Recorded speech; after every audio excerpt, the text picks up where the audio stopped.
প্রগতিটা হচ্ছে যারা কোম্পানির চাকরি করে। আমাদের ইউনিয়ন পরিষদের হিসাবরক্ষণ কর্মকর্তা সে বিদেশে থাকা অবস্থায় যেই দেশে থাকে ওই দেশ থেকে রেজিস্ট্রেশন করে বলা হচ্ছে প্রবাস। এই স্কিমের নাম কি? প্রবাস।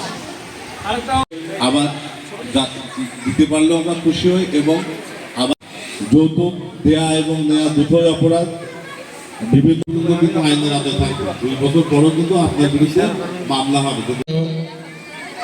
সদর উপজেলার অফিসার ইনচার্জ জনাব মোহাম্মদ শাহিনুদ্দিন। সুরক্ষা আমাদের এই যে কামার কুমার যদি জন্মগ্রহণ করে তারও যত্ন করবে। এই জন্য বাল্যবিবাহ আপনারা। এছাড়া আমাদের মাঝে উপস্থিত আছেন প্রেস ক্লাবের সম্মানিত সাধারণ সম্পাদক সহ জঙ্গিবাদ, বাল্যবিবাহ এগুলো নিরসনের উদ্যোগে উপজেলা এবং এখানে যে আমাদের মা বোনেরা উপস্থিত হয়েছেন সবাই আমার ইউনিয়ন পরিষদের পক্ষ থেকে শুভেচ্ছা অভিনন্দন রইল। দেবর শ্বশুর বাড়ি অপরিচিত লোক